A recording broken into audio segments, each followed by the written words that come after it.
5 years. Like we say, we keep wanting to look forward and see just what this means going forward to 2017, 2018, 2022 and beyond. And to discuss this with me, Eric Wanjohi, a youth strategist, joins me this morning. All Matters Youth, Eric Wanjohi is the man to speak to. Thank you for joining us. Thank you very much. So let's talk about that. First of all, a good thing that the youth were not used this time against violence. Do you think the messages that we were talking about throughout in the run-up to the election actually sank home?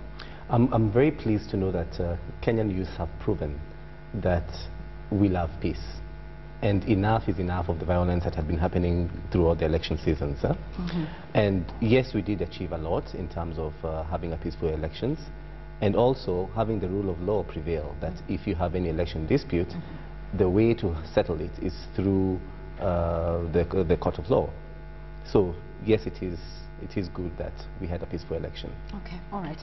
So the message finally getting through. What was it, do you think, that appealed to them? Was it the fact that in 2007 we just saw how far we could go, and then the youth were obviously heavily affected between 2007 and when we conducted the election? And that's one point, that people saw the kind of damage that the 2007 general elections, post-elections violence related, brought about to this country. And it was a high time to say enough was enough of the violence. Secondly, the expectations this time round were very high in terms of they wanted people that they can be able to relate with in the future government so that they can be able to advance their lives economically and socially. And I think that is what they attained. Okay, all right. Yeah. So let's talk about that. I think as we await that court petition and to see the outcome of it, it is worth noting that this is the youngest president we've had. Yes, yes it is, and quite admirable so. And it goes out to show that with commitment, dedication and proper management, the kind of things that the youth can be able to achieve. It is true that President Uhuru's presidential election was very well managed, very well coordinated and quite admirable. And out of that, it's an encouragement to all young people that if you have good management skills, there's a lot you can achieve in this country. Okay, yes. All right. A lot of youth were involved in campaigns, and across the board, I think we saw of various campaign teams, a lot of youth were now being incorporated. Do you think now, this time around, a lot of the candidates said, okay, the youth know something and they've got something that perhaps we should include them in our messages? But that's one thing that they had in the manifesto. Remember, the TNA manifesto clearly stipulated that once they get into power, they will try and incorporate as many young people as possible into government. So by them incorporating them during the election, it was evidence of what they were going to do in future. Okay. So they were not just speaking it, but they were actually living it, which is quite interesting. Okay, all right. What did the youth have to look forward to in this election? What are the key things that we should be talking about? Because even when we did mention the fact that the youth were not suggestible to violence, so to speak, but they're usually suggestible to violence for certain reasons, one of them being unemployment. What are some of the factors, before we even get into what to expect, what are some of the factors that make youth vulnerable to certain messages of let's go out and, you know, wapi mawing or really that sort of thing? What are some of the things that place youth in that unique position that they are gullible to certain messages? One is poverty levels. When you have very many young people who are living below the poverty line, then that causes alarm in the society. Probably you can also talk about unemployment, lack of skillful or gainful unemployment for even the youth that are really qualified. That also tends to activate bad behavior or bad tendencies of being influenced in a negative way. Good governance is also something else that the youth have looked upon some people and they've said, no, we need a clean slate this time round, and we need people who can govern us in a proper way. Talk about service delivery in terms of government structures or government offices. They are looking forward to having offices that function for the people, and not offices that tend to have a perception that they are doing people favors by offering services.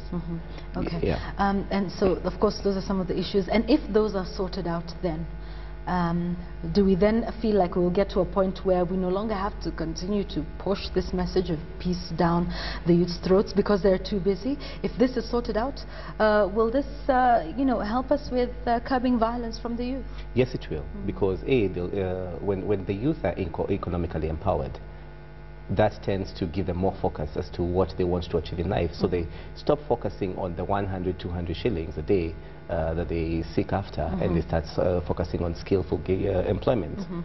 When you give young people opportunities to go out there and make a difference, then they're able to use their skills and knowledge and expertise to make a difference or to make a contribution towards government or towards a particular cause.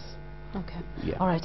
When we take a look at just some of the persons who've come in to the Senate, for example, some young people, we have Hassan Omar there, and of course the one that everybody would like to remember, we also have Gideon Muvi Sonko, who's now Senator for Nairobi on a TNA ticket. Are you happy with some of the numbers? Do you think we can do more in 2017? This is a start, because this elections has really brought in a lot of young people. And 2017, 2018, we expect to have plenty more of young people coming in. What do you think it is that holds young people back from engaging in elective politics? A lack of hope. When you show that politicians or politics is all about the elite, or politics is all about being within some social circles, then young people who do not fit into that particular cluster tends to feel discouraged from participating in active politics. But at least this time round, it has proven that all what you need to do is to go out there and sell your policies well. Because we have the 19-year-old, we also have Henry Kosge's son, who's made it in, there's TJ Kajwang, and I think it's across the board. If you take one coalition and move to another. There's a lot of them that have the representation of young people, but it's like a lack of hope in seeing that this is a closed clique, isn't it? Sometimes politics tends to look that way, that it's only for a certain cluster of people. Yes, and the goodness is that this time round we've demystified politics, and we've given young people an opportunity to participate in active politics. And don't forget about the women as well. We have the Rachel Shebeshes and all them. It is a good sign of the way forward for this country. Is it different, Eric, for young women, young men? Not exactly, because this time round it was all about what are you up to, what can you offer, and out of that, and how well do you relate with other people. Look at, for instance, Shebesh. You cannot compare her to other people. I mean, she related very well to the electorate. So perhaps young women don't face the same challenges as young men? If we take a look at the youth, I think the challenges are the same. Challenges are the challenges should be relatively the same. Yes. All right. Okay. Yes. And it's all about just breaking that ceiling and getting your foot in the door. So a lot of manifestos. You wanted to. Yeah. And again, don't forget the kind of support that the women got from the international community. I mean, I saw ads on the newspaper with people like UN Women. Trying to mobilize people to vote for women out there.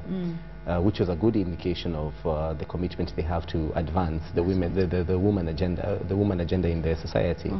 However, the legality of it is a bit questionable, because it's one thing to promote or advance the interests of women, it's another thing to advance the interests of an individual, especially to try and influence the outcome of an election towards or in favor of a specific individual. All right. But it was a good sign forward. It really is a good sign. So having young people in there, do you think we finally convince people, or perhaps this will be the time to convince people that, well, young people can take over leadership?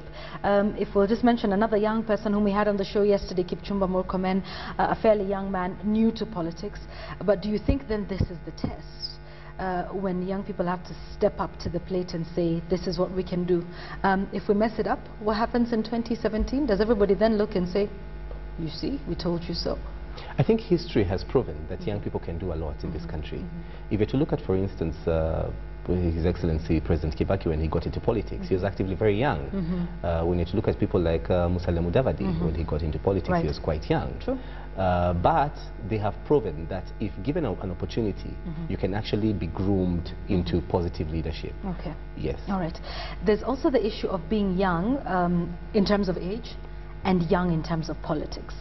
I don't know if we can make a distinction there. We have people are saying, okay, you may be 50 and below, but we've seen you around. Perhaps you don't have any new ideas. You're not young in terms of being involved in politics. But also just giving first-timers a chance in to perhaps who have fresh ideas. You know, people who may not have been tainted with the status quo and the way of doing things. Have we made enough space for people like that? And should we? People who are young in terms of the ideas that they bring forth. This is what is called throwing people into the deep end of the pool, yes. which is a good thing on the one hand. Right. Eh? And don't forget that we now have very good legislation, we have very good policies, we have a good constitution that empowers and enables them to be able to make a difference. The beauty of it is there are counter checks and balances in whatever position that the young people have gotten into that will keep them on check as to what they can be able to do and the limit that they can be able to go. So in terms of their performance, of course they will not be working alone. They'll be working with a team, with other people. And as a team, they can really achieve a lot, just as they did with the elections. You know, for an election, you can't work alone and expect to win. Indeed. So if they were able to mobilize people to support their cause and they won, then this time round, they can also do the same in government or in different positions and make a difference. Okay. Yes. Speaking about that, is politics the only place that young people can have their voice be heard? Because I think not even just the young people, but most people in general feel if I'm a politician, then I'm a leader. Redefine that for us and some of the other spaces that have now been opened up, perhaps as a result of this election or otherwise. But just give us some clues as to where else young people can have their voice be heard. Politics is one avenue that young people can be heard. Another avenue is business, that young people can be heard and make a difference. Of course, there are other avenues. For instance, what the kind of work that you're doing, the kind of good work that you're doing as journalists, whereby you go and give people an opportunity out there to be able to influence a community. Right. So different professions can be able to be used to make a difference in young people. It's all about what you're talented in and what you're educated in. For instance, musicians, you and I know a few celebrities here and there. Yes. You look at the kind of positive impact that they're making to the society through their music. Yeah. So it's about using your talents, using your gifts, using your knowledge to make a difference.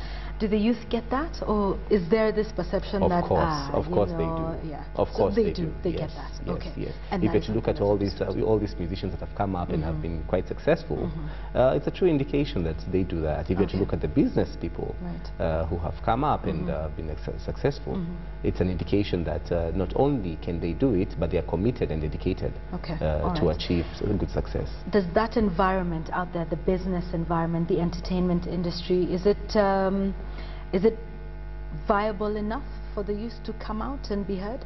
For example, in business, I do know a lot of people keep saying, well, as long as you're young, you know, for employment you need a number of years of experience. A lot of youth complained to be able to get the youth fund, they needed to have business plans drawn up. A lot of them said, well, you know, they were not necessarily prepared for that. If you take a look at the Kazi kwa Vijana scheme, and he said, well, okay, it's a good scheme, but you know, it's not just manual labor, but we're good with other talents as well. They have the capacity to do that, and you've rightfully put that, and they're aware that they can exert their influence in other spheres. But what about the environment that surrounds them?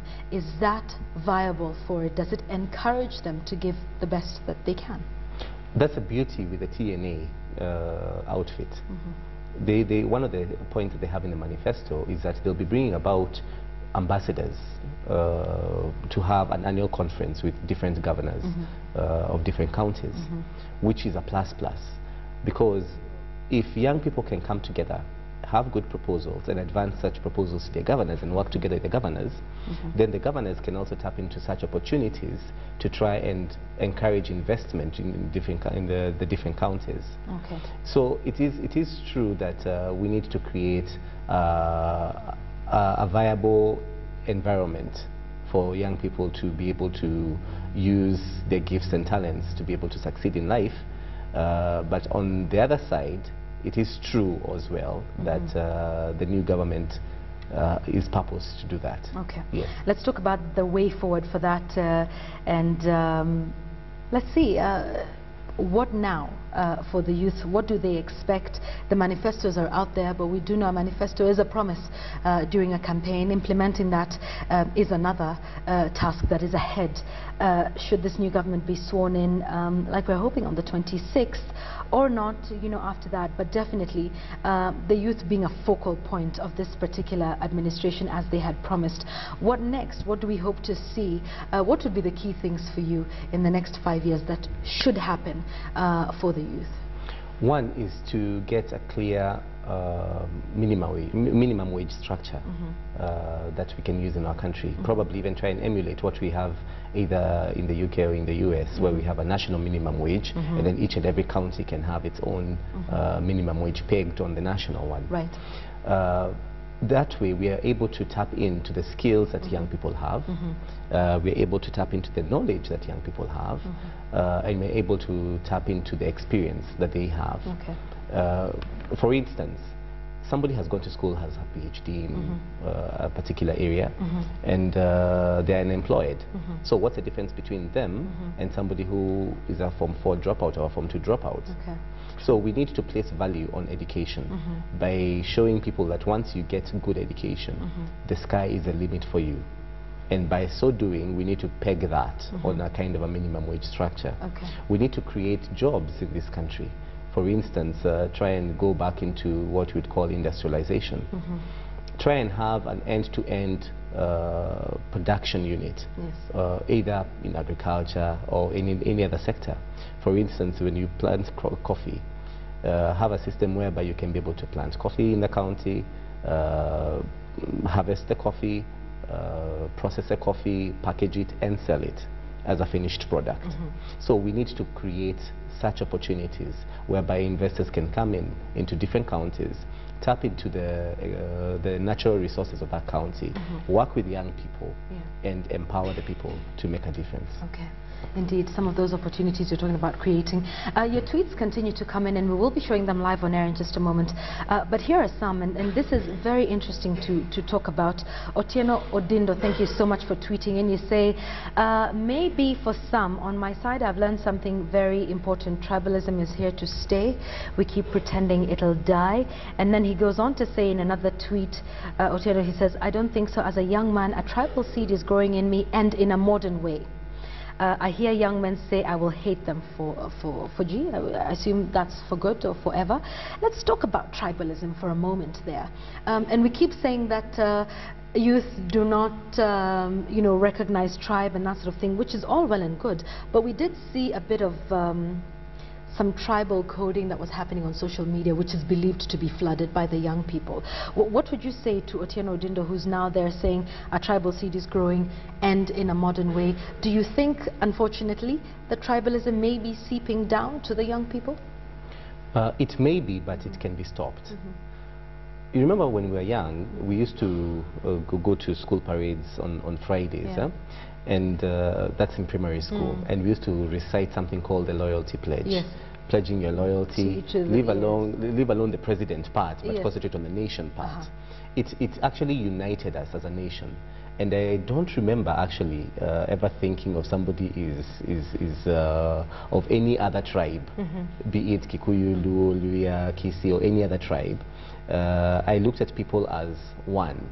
I was brought up in an environment whereby I only looked at people as human beings and not from any other tribe or culture. But do you think, Eric, it's being perpetuated by our parents, for example, or the older people around us? I mean, you know, a lot of young people will go home with a fiancé or something, and you'll be told, as long as you don't bring someone from this tribe, we are fine.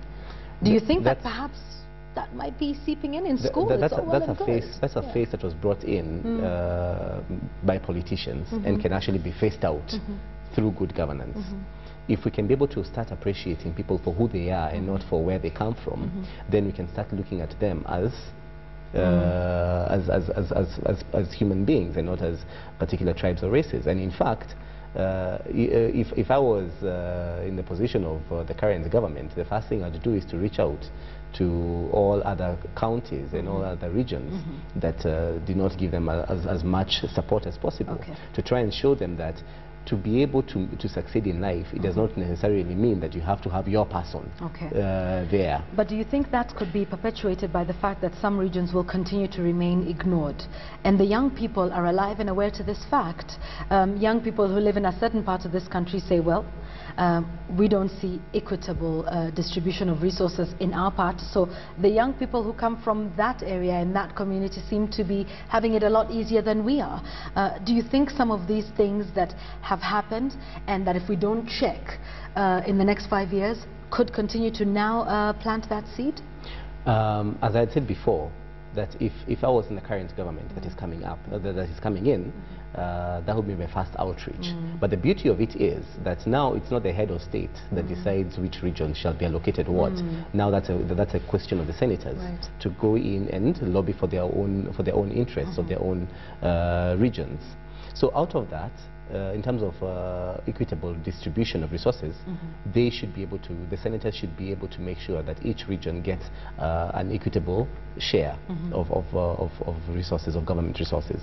And now it will be the onset of the president himself to actually reach out and go a step further to try and create much more opportunities out there, and also encourage inter-community engagement and inter-community exchanges, either through a cultural or socio-dynamic manner. Okay, all right. And indeed, yes, like you say, incumbent upon him to be able to reach out to everybody. Your tweets continue to come in live on air. George Gitonga, you say, of course not Yvonne, youth never gain from elections, they gain from jobs and empowerment to create business. I think that's what Eric Wanjohi is talking about. If they're able to create that sort of space and those opportunities, then we would see a lot more happening. James Singoi, you say they have made wonderful gains. Most of the elected leaders are youths, and I think we've talked about this, that it is now upon the youth to prove. This is an opportunity, I think, that perhaps young people have not had before. We have a lot more young people who've come in, definitely. We agree on that, we have a lot more young people in the National Assembly, in the Senate, the presidency and the deputy presidency, and also, you know, as county ward reps, even the women reps, a lot of them are young. So a lot of pressure now on them to prove the point, right? Yes, and that's true. And again, it's good to take into cognizance who the young people are. Young people are you and I, people who are employed, unemployed, live in formal settlements, live in urban areas, peri-urban areas, informal settlements, people who are in hospital, people who are in jails. It is good to take an overall picture and know the kind of young people that you're going to target for a particular phase and reach out to all other young people eventually. Yes. And you've talked about defining that. We have a text here, a tweet rather, from Roy Adams. Define youth in terms of age. I think it keeps shifting. 18 to 35, 18 to 40. Someone who's deemed to be below 50 or below 60 is a young person. How do we define a young person in Kenya today? The common definition is between, as you said, 18 to 35. But so as to try and fit in, I'd try and squeeze it to about 18 to 40. But that, of course, is a very selfish, very selfish approach. But the common definition is between 18 to 35. Yes. All right. Let's talk a bit about the campaigns and where, of course, it became an issue of the young person versus the one who's not so young. There's a lot of senior citizens who may have felt a little sidelined by everything, which is all well and good. You know, the young need to take over, the old need to go home. Do you think sometimes in our folly of youth that we make statements that may be a little brush? Because any leader that comes in 18 or 51 or 74 is usually a leader for everybody. And while I agree there's that clamor for young people to come in and, you know, occupy those spaces, just give us some advice on how we can you know, pass that message across? For some people, it seemed like a revolution. I know I talked to a lot of my relatives, you know, folks, parents, uncles, and they kept saying, well, it just looks like, you know, we're all being told, and you know what we say to old people, like, go tend the cows, go take care of the goats or something. Do you think perhaps we may have erred in that message a little bit?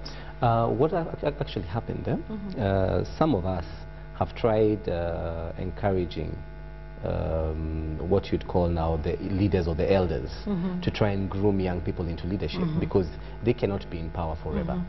So it is very important to be groomed into leadership. It's just like going to school and being taught something new. There are a few things that in as much as I'm energetic and I'm talented in a particular area, there's some new knowledge that I can take in and be able to use it out there. So it's very important to sit at the feet of experienced politicians and get to learn the positive aspects in terms of community development, community engagement, and how to groom yourself into leadership. That's very important. But on the other hand, if it's not given to you, then you're left to do what the young people in power have done today, or the young people who got into various positions have done. That you get into the deep end and start learning from there. Yes. All right. Yes. But not necessarily saying, okay, the old people have no role to play anymore. Of course, they have a big role to play. Yes, they have a huge role to play. This country has been in existence for the past 40 plus years, and being in existence for all that time, it will be good to learn a few things of how things were then and how they brought about development till now, so that we can try and see how we can shape the country in future. And indeed, you've just talked about a mentorship sort of process where the elders then pass on the knowledge. Should that be happening more? Is it not happening enough? It's not happening enough, actually. And it would be beautiful to see incubation centers set up in different counties, either business incubation centers or even politics incubation centers, whereby people come in to be groomed in business or to be groomed in politics, to be given not just the theoretical approach to business or politics, but to also be given some practical approach, whereby they're given practical lessons on how to manage public affairs, for instance. It would be beautiful if young people can come and be groomed into it. Yes. So perhaps that's what would bridge the gap that seems to be seen between the young people and those who are not so young. I'm trying to be politically correct, not call them old, because I guess a lot of them feel, you know, politically matured. But thank you. That works. That works as well, politically matured. But perhaps if we started that sort of mentorship, apprenticeship, if you like, then that gap between those who are politically matured and the young then seems to close up, and we then see some sort of continuity, right? Yes. So what do you think is the state now? That those who are not so young have all the information and they stay with it, and then the young people, like you say, depend. Correct. That's a classic illustration of what has been happening in the past, but things that are slowly and gradually changing, whereby a few people, yes, have gotten into elective positions. Some have gotten into government, some have gotten into appointments, which is quite commendable, and this is a good sign of people being groomed into leadership. But that has not been enough. We need much more than that, and that is why I'm commending the TNA team for even appreciating and acknowledging that in their manifesto, that they will actually appoint young people into government. They will actually appoint young people into different positions. And that's giving them, that's giving a broader youth opportunities. And don't forget, Yvonne, this is very important for national cohesion, whereby you're trying to tell people that we are one as a nation. So as you're appointing people from different regions and different areas of the country. All right, and different ages as well. Yes. That is definitely a promise we intend to hold them to, because we've seen what they did with their campaign. A lot of young people from the entertainment industry, a lot of young people, you know, Johnson Sakata being one of them that comes to mind, who happens to be a very young boy. I think that guy was behind me in school. A couple of years. But can I surprise you and tell you that it would be interesting to see him being given a cabinet position? position. Well, that as a would be cabinet interesting. secretary. That would be interesting. It would be good for the youth of Kenya to see such people rise to such levels, because it gives them hope. Okay. Don't forget the brains of people like PLO Lumumba, for instance. Right, yes. It would be good for him to be given a docket like the Justice Ministry. Okay. You All know, right, yes. based on his past performance. Indeed. That actually inspires young people and gives them hope that when I go to school, I can make something out of myself. Indeed, Yes. indeed. Yes. There is still a lot, Eric, of youth that are disenfranchised by what happened, the status quo that has been before. Of course, we're saying right now with this election, there's a lot more hope for young people. But there's a lot who are still jaded by what's happened before. And I'll just read some of those tweets for you now. There's a lot of people who still think, well, status quo might be maintained. Suida, you say, as children, we are told who and from which tribe to marry. So much for charity begins at home. Victor Olo, you say, tribalism is not going away. I'm a young businessman and I work with guys from 3 other communities. It goes on. And there's a lot of other people who say, well, I'm not sure. Yes, I'm not sure if things will change. And perhaps rightfully so for them, been scarred before, they've said, okay, let's wait and see. What sort of message should we be giving to these young people? Okay, we understand your past experiences, you've been sidelined for quite a while, but any hope that we can give them for the next 5 years?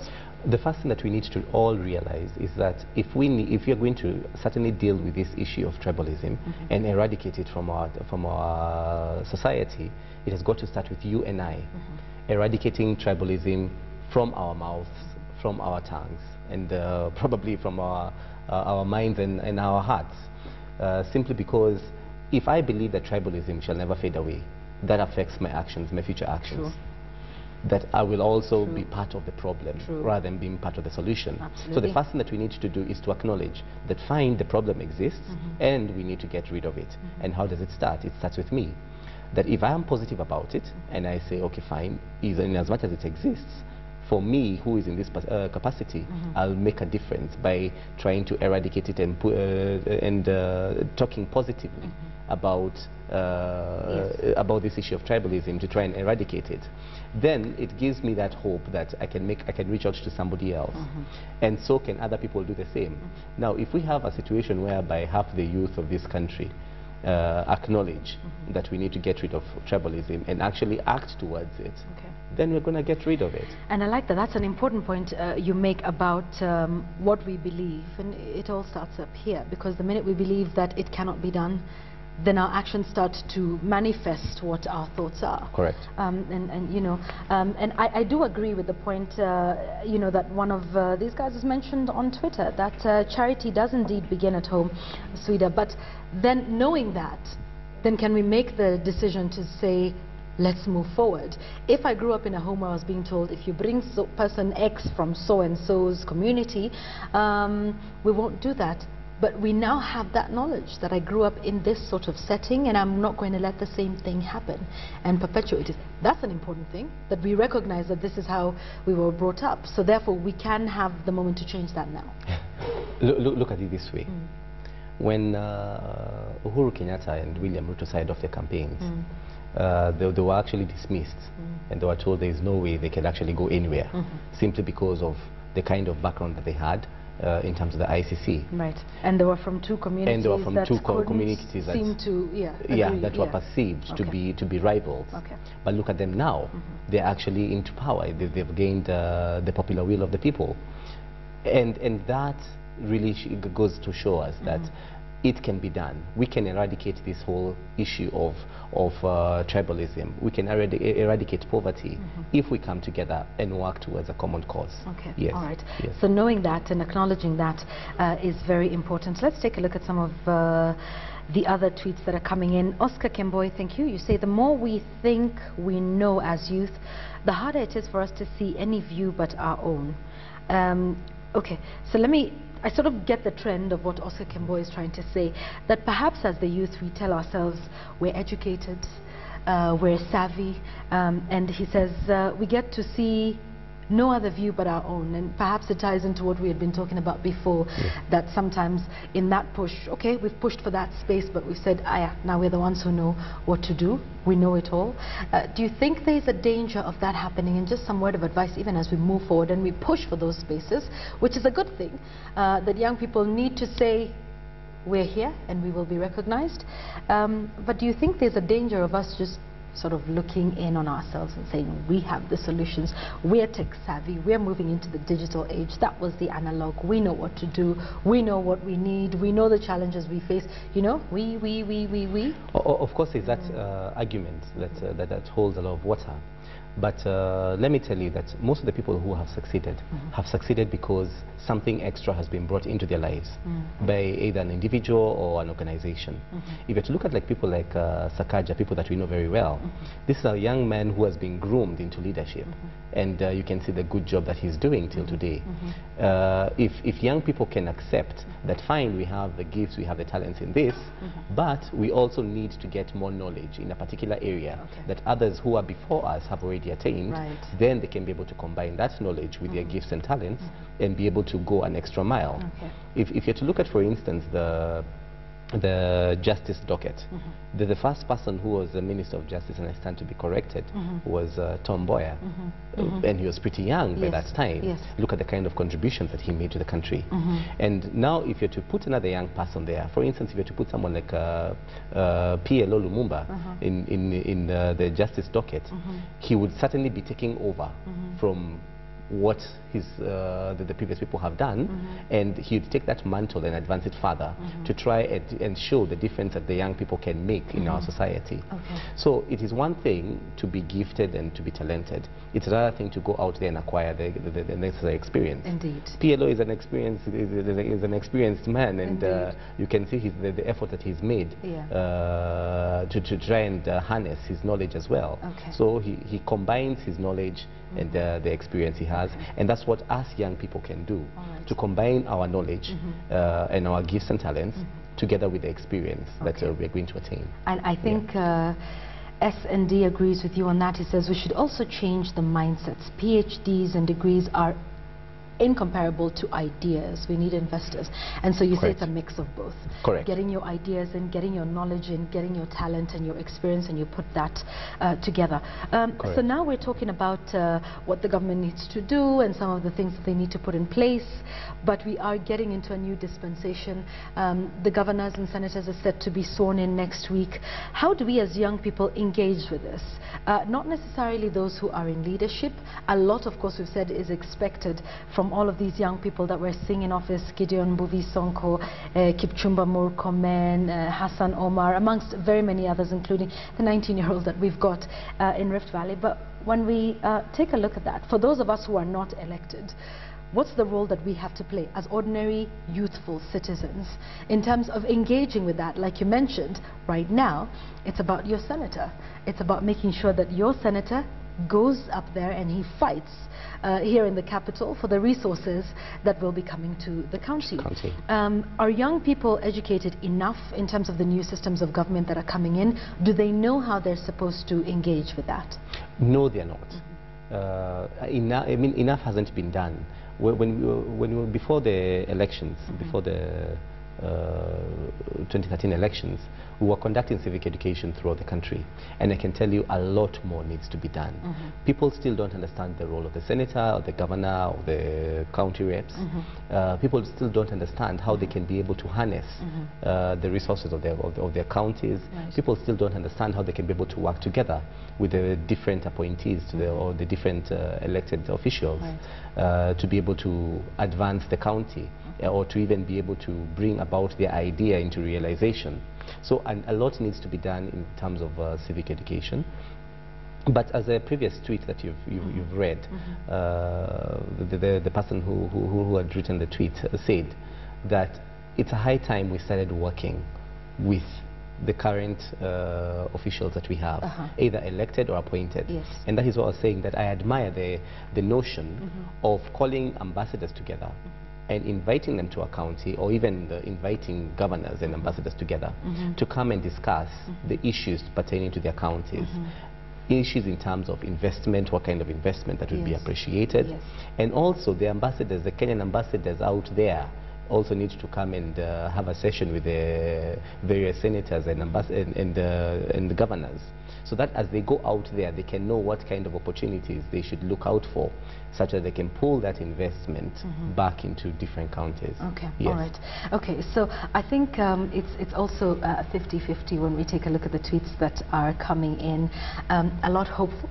And a lot who are still a little skeptical and saying, okay, let's wait and see it. But I think, like you mentioned, it's very important for young people to get to understand that, you know, this is the structure of the new government, this is how I can engage, this is what I can do, because so to speak, not all the leaders will always be young people, but as long as young people get to push those in leadership and say, hey, as a governor, I know you're supposed to do this. And like we've mentioned before so many times on the show, the governor is that person that goes out and fights for investment and says, come invest in my county. These are the resources that we have. And like we say, young people have a lot of ideas. They can also present that in the county assembly and say, hey, doesn't our county have this and this and this resources? These are some of the ideas that we can engage with. Correct. And look at it from this point of view. In this country, we have an issue of solid waste management. We don't have a proper way of managing waste. If we can get investors who come in and put up various solid waste management factories or industries in different counties, you can imagine the kind of employment opportunities that would arise from that particular county. If we can get investors who would come in and tap into the natural resources and work with the youth that are there, you can imagine the kind of output they would put. For instance, from where I come from Muranga. And from Muranga we have different farmers who grow different things. If we can have, for instance, somebody setting up a juice making factory somewhere, that would encourage young people to stop sitting by the corner side waiting for handouts to be given to them, but to actually go out there and plant fruits that they would now harvest and come and sell them to the industries. Now the industries would be able to produce the beautiful juice that we are taking, and not only supply it to the local market, but go to the regional market, the East African market, which now will be opened up. Yes. Even when you say regional, I just think the neighboring counties, perhaps, of course.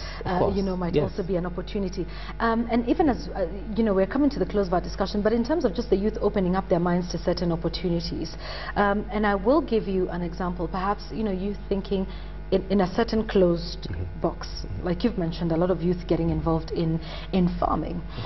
But let's be honest, Eric, not many young people think of that. I'll give you an example. There's somebody we went to campus with, we will not name him, but while all of us were going for all these white-collar jobs and these proper things, and I'm employed here, this guy started supplying potatoes to one restaurant in downtown Nairobi.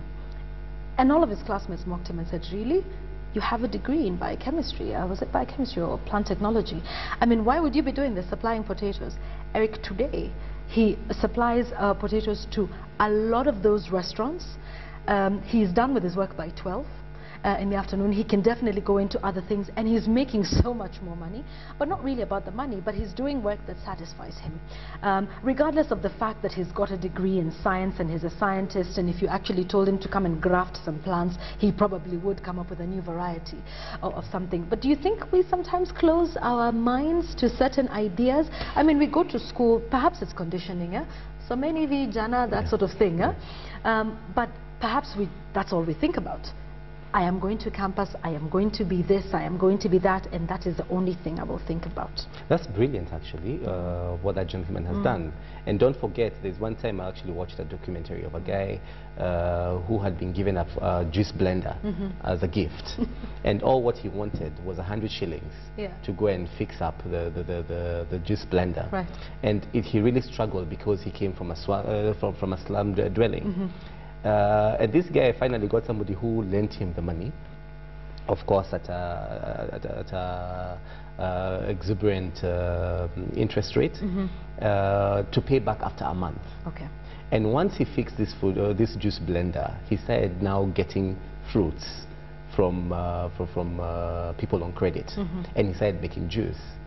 This guy is now one of the biggest suppliers of juice products in the slums. Okay. In terms of the slums, what do you call the mama mbogas, the guys who sell foodstuffs by the roadside. Exactly, by the roadside. Yes. He supplies them. And today, when you tell him to leave the slums, he tells you, where do I go to? My business is here. I mean, this is where my clients are. Right. So it just goes out to show you that if you have the talent, if you have the vision of achieving success, all what you need to do is to tap into it. Of course, the government comes in terms of giving access or creating an environment, a conducive environment for business. Right. For instance, for giving access to microfinance. And give people credit and let them now invest in their businesses, and they will succeed. Okay, yes. All right. So some words of advice as we close our discussion. We've seen some examples of people doing it against the odds.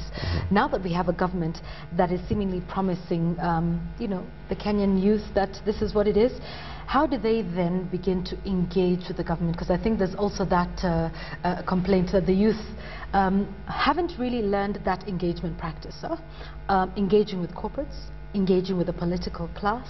What sort of words of advice do you have so that in 2017 we can say we've made these number of gains, and then of course now we can start looking forward to another 5 years? The first thing that we need to do is to appreciate that only one person can become president in this country. Now that we have a president, let us work with the president, let us work with the party, and let us work with all appointed or elected leaders.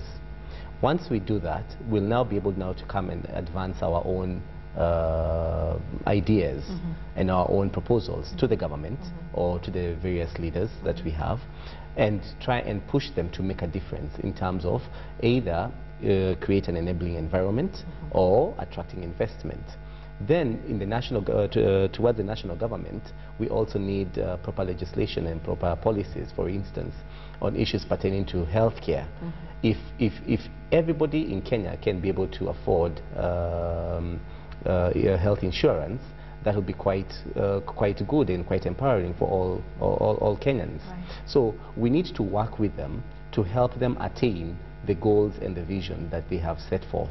But of course, these visions that they have and the manifestos that they have should be intertwined with the Vision 2030. That the only difference between Vision 2030 and the manifestos that they have would be probably on implementation. That the manifestos are used as implementing instruments towards achieving the Vision 2030. Okay, yes. Indeed. Thank you very much, Eric Wanjohi, for your time this morning, talking about the youth and how they need to engage with this new form of government that we have in the country. And that's some important advice, I think, to young persons, and to continue to push for their spaces. Indeed. So we've been discussing the gains made by the youth. I can see your tweets, keep them coming in, and we definitely want to carry on to engage with this matter right up until the end of our show. Here's a funny one. Stefan, Wolfgang, you say we need that face on TV, don't go sell potatoes, please. I might just do it as a side hustle, learning from other people who've done it and done it very well.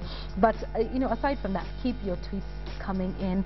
We will address some of them. Anthony Bishops, I see your tweet, and I will address that issue because I think I have an idea about how you can be able to make sure your county reps keep their promises. So keep it coming in. The question again, what gains did the youth make in this election?